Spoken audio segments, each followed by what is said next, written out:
এই সরকার যদি কোনো সংস্কার যদি করতে নাও পারে, কোনো কারণে তাদের এই উদ্যোগ যার সঙ্গে আমরা যুক্ত ছিলাম, কিন্তু আমরা বিএনপি, গণতন্ত্র মঞ্চ সহ যারা আমরা যুগপৎ আন্দোলনের শরীক, আমরা আন্দোলনের ভিত্তি দিয়েছিলাম।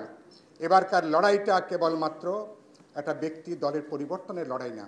যে ব্যবস্থা একটা দল একটা ব্যক্তিকে চূড়ান্ত কর্তৃত্ববাদী শাসকে পরিণত করে, সেই ব্যবস্থার আমরা পরিবর্তন চেয়েছি।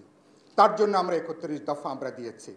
আমরা ৫ই আগস্টের পরে ঘুম থেকে জেগে উঠে আমরা সংস্কারের প্রস্তাব দিইনি। তারও ১.৫ থেকে ২ বছর আগে থেকে আমরা এই আলোচনা করেছি, লড়াই সংগ্রাম করে।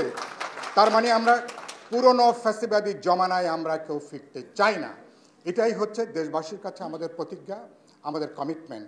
ফলে কে কী করলেন না করলেন নিশ্চয়ই গুরুত্বপূর্ণ, আমরা দেখতে চাইব। কিন্তু একই সাথে বিএনপি, গণতন্ত্র মঞ্চ সকল দল আমরা জনগণের কাছে ঐক্যবদ্ধ। আমরা ৩১ দফা সহ প্রতিটা বিষয়কে অক্ষরে অক্ষরে আগামী পার্লামেন্টে পরবর্তী গণতান্ত্রিক অভিযাত্রায় তাকে আমরা বাস্তবায়িত করব, তাকে আমরা কার্যকারী করব আমরা। ফলে সেখান থেকে সরে যাওয়ার কোনো সুযোগ বিএনপি, বিপ্লবী ওয়ার্কার্স পার্টি অথবা কোনো রাজনৈতিক দল যারা আমরা আন্দোলনে ছিলাম আমাদের কিন্তু যাওয়ার কোনো সুযোগ নেই। বাংলাদেশে এখন যে পরিস্থিতি, এখনো পর্যন্ত আমরা বিচার চলছে, সংস্কারের উদ্যোগ আমরা নিয়েছি। এখনো পর্যন্ত আমরা দেখছি অনেকে দড়ি টানাটানি করবার চেষ্টা করছেন। সরকারকে পরিষ্কার করে বলতে চাই, আপনারা সিরাতুল মুস্তাকিমে হাঁটেন, সিধা রাস্তায় হাঁটেন। আপনাদের 3টা বড় কাজ প্রধান উপদেষ্টা বারবার করে তিনিও বলছেন, বিচারটা চলছে, পরবর্তী নির্বাচিত সরকার বিচারের কাজটাকে এগিয়ে নেব। এটাও দেশবাসীর কাছে আমাদের অঙ্গীকার।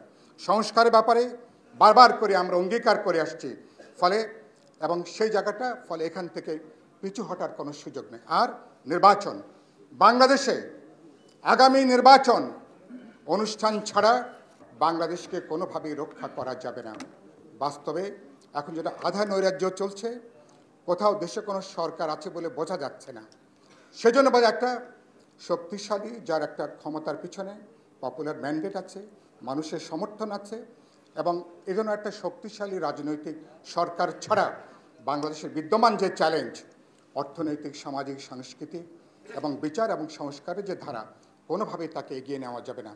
আমরা আমাদের ইতিহাসের মধ্যে সবচেয়ে বড় নিরাপত্তার ঝুঁকির মধ্যে আমরা এখন আছি। ফলে রাজনৈতিক সরকার, ফলে যার গণভিত্তি আছে, যার পলিটিক্যাল ম্যান্ডেট আছে এবং যার দীর্ঘ লড়াইয়ের ঐতিহ্য আছে, ফলে সে ধরনের একটা পার্লামেন্ট সরকারের মধ্য দিয়ে আমরা বাংলাদেশকে আমরা সামনে এগিয়ে নিয়ে যেতে চাই। আমি আশা করব, এবং এটি একটা যৌথ অর্কেস্ট্রা। সরকারকে আমি পরিষ্কার করে বলতে চাই, সকল এজেন্ডা মেহরবানি করে এখন গুটিয়ে ফেলেন। এখন কেবলমাত্র বিচার এবং সংস্কারের ধারে আগামী যে নির্বাচন, সেটাকে প্রধান এজেন্ডায় পরিণত করেন, এবং তার জন্য রাজনৈতিক দলকে আস্থায় নেন, নির্বাচন কমিশন, জনগণ, গুরুত্বপূর্ণ সকল স্টেক হোল্ডার, সবাইকে আস্থার মধ্যে নিয়ে আগামী নির্বাচনের মধ্য দিয়ে আমরা বাংলাদেশে আমরা একটা দায়বদ্ধ, একটা স্বচ্ছ জনগণের প্রতি যাদের অঙ্গীকার রয়েছে এবং যাদের স্বপ্ন আছে আগামী 50-100 বছরে বাংলাদেশকে একটা মানবিক গণতান্ত্রিক পথে নিয়ে যাওয়ার জন্য, আশা করি সেই পথে আপনারা যাত্রা করবেন। এবং আপনারা যদি আগামী নির্বাচন করে বেরিয়ে যেতে পারেন সফলভাবে, আপনাদের শত ব্যর্থতার পরেও আপনাদেরকে নিশ্চয়ই আমরা সাধুবাদ জানাবো।